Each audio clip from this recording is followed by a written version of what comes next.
Bobby Sherman, teen idol who made fans swoon, dies at 81. A sensation in the 1960s and 70s, he appeared on TV and sang hit songs that made him a king of bubblegum pop.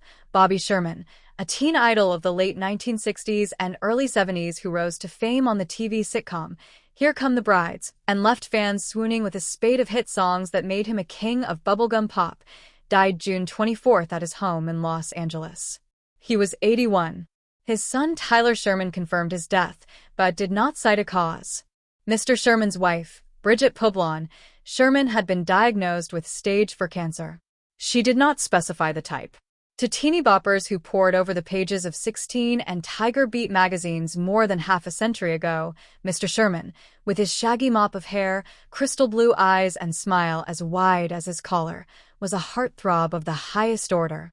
From 1968 to 1970, he co-starred as Jeremy Bolt on Here Come the Brides, a western set in the logging boom town of Seattle, where logging executives decide to recruit marriageable women to stave off loneliness among the lumberjacks. Mr. Sherman's television work launched him to an even more successful music career. Beginning in 1969, he delivered a stream of hits, among them Little Woman, La La La, If I Had You, Easy Come, Easy Go, Julie, Do You Love Me, and Cried Like a Baby, and became known as Bubblegum Bobby, a reference to the high-spirited, youth-oriented musical genre called bubblegum pop. For a memorable, if brief, stretch of time, he was seemingly everywhere, not only on television and radio, but on posters, t-shirts, cereal cartons, lunchboxes, and most anywhere else his boyish visage could be displayed and gazed upon by his admirers. Such was their ardor that after one musical performance, Mr. Sherman told the Los Angeles Times, he rode away in a hearse as fans trailed a decoy limo. Mr.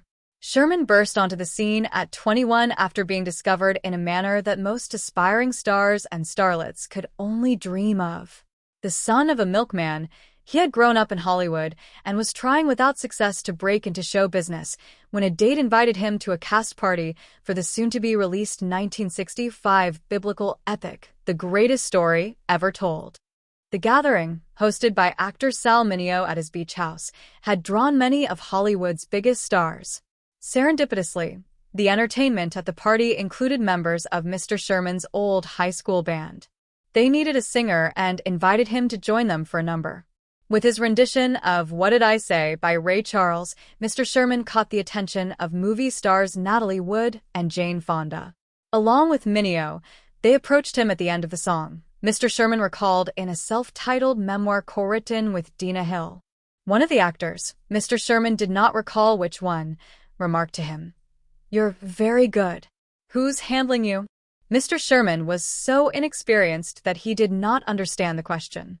The answer, in any case, was that there was no manager, agent, or other professional handling his as yet non-existent career.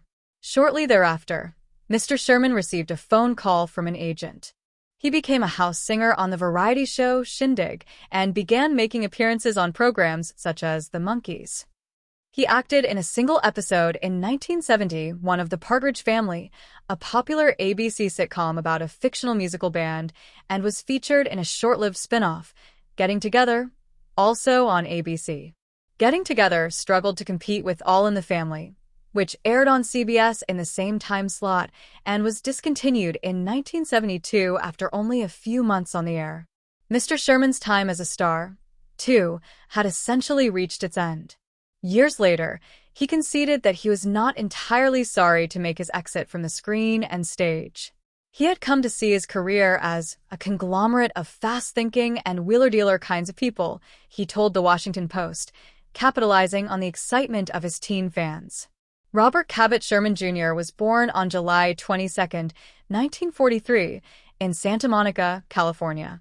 His father and mother were 17 and 15, respectively, when they married. In his teens, Mr. Sherman would sometimes help his father make milk deliveries, rising at 3 a.m. to begin the route. Mr. Sherman had an affinity for music from a young age. He sang and learned to play the trumpet and drums, among other instruments, discovering in music a way to overcome his shyness. His experience playing in a high school band fueled his hopes for a future in entertainment, which he continued to nurture while working for a Navy supplier and studying psychology at a community college. Mr. Sherman made guest appearances on TV programs including Mod Squad, Fantasy Island, The Love Boat, Murder, She Wrote, and Frasier, and he had a recurring role on the 1986 sitcom Sanchez of Bel-Air on the USA Network. But after marrying and having 2 children, he devoted his professional life mainly to emergency medicine. He became interested in the field, he said, after taking a Red Cross class to learn how to care for his sons if they were injured. Mr. Sherman received his certification as an EMT and delivered at least 5 babies, among other acts as a medic. He joined the Los Angeles Police Department and instructed police academy trainees in first aid and CPR, becoming in the course of his work a sworn police officer and the department's chief medical training officer. He also founded a volunteer EMT foundation. Mr. Sherman's first marriage, to Patty Carnell, ended in divorce.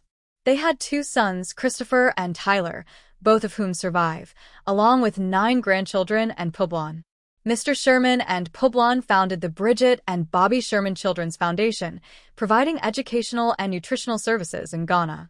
Mr. Sherman remained the object of affection among millions who had seen him on television or listened to his music in the 1960s and 70s. Even Marge Simpson, the mother on the animated sitcom The Simpsons, admits that she had been smitten with Bubblegum Bobby in her youth. In a last act on stage, he joined Peter Noone, formerly of Herman's Hermits, and Davy Jones of the 1960s pop band The Monkees, on a nostalgia-soaked Teen Idols tour in the 1990s. Mr. Sherman found fans everywhere he went, even on emergency runs as an EMT. One day, we were working on a hemorrhaging woman who had passed out, Mr. Sherman told the Los Angeles Times.